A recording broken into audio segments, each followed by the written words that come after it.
Well, I'm reminded today of Archbishop Oscar Romero, a religious leader and activist in El Salvador during the 1960s and 1970s and onto the 80s. He was appointed archbishop because during the early part of his career, he was actually a conservative and traditional religious figure, toeing the line of the Vatican, but the assassination of his fellow Catholic priest and friend, Rutilio Grande, for his political activism on behalf of El Salvador's peasants and poor transformed him. Romero became a champion of human rights for the people of El Salvador, preaching sermons against the injustices committed against poor Salvadorans that were broadcast on the Archdiocese radio station YSAX. Injustices, by the way, that were committed by the Salvadoran army. And Romero, publicly speaking out against the brutal military junta, had already put him in the crosshairs of the U.S., but he did not stop. National Security Advisor Zbigniew Brzezinski had earlier written to the Pope urging him to direct Romero to support the military junta that deposed the previous military government in El Salvador, saying, quote, "The Archbishop, that's Romero, has strongly criticized the junta and leaned toward support for the extreme left.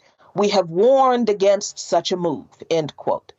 For the U.S. supporting the Salvadorian military that was being funded and trained by the U.S. and was carrying out brutal repression against the Salvadoran people was less of a problem than having the dirty communist Marxists in Cuba influence the country, which Brzezinski said in the same letter would be just as brutal and repressive if they came to power as the current people in power that were killing people in El Salvador, without one lick of evidence to back any of that up.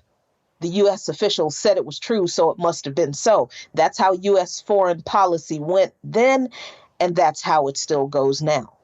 But Romero would not be silenced.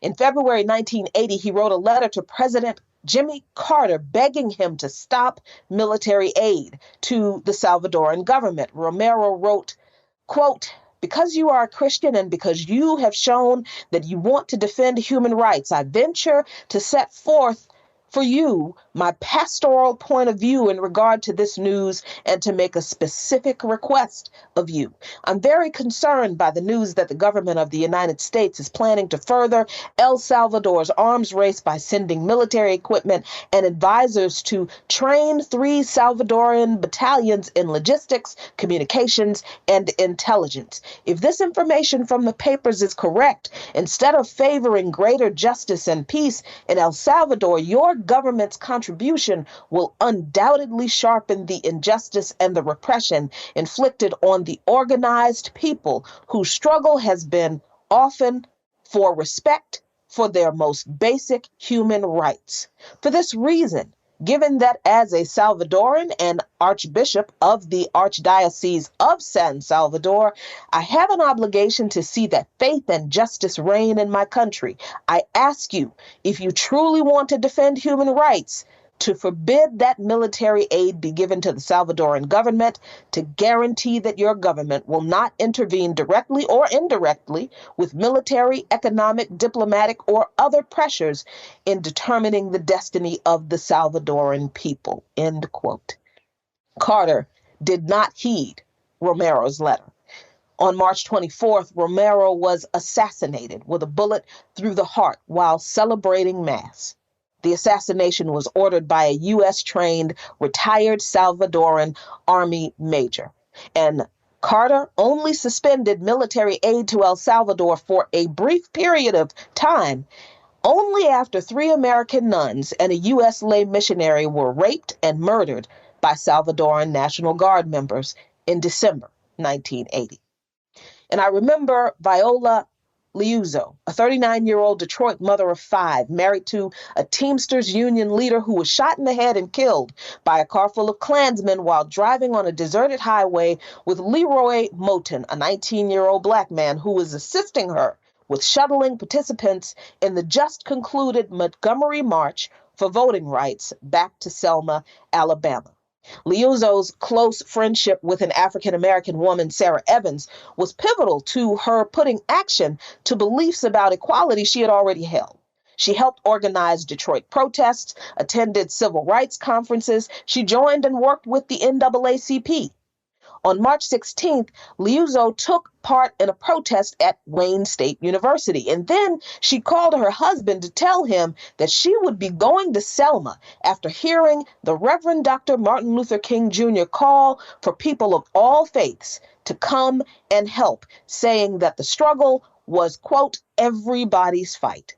She contacted the Southern Christian Leadership Conference, who accepted her offer for help with delivering aid to various locations, welcoming and recruiting volunteers, and transporting volunteers and marchers to and from airports, bus terminals, and train stations with her car. Liuzzo joined thousands of people converging in Selma, Alabama for the March on Montgomery that ended on March 25, 1965, when she was assassinated, transporting people back to Selma.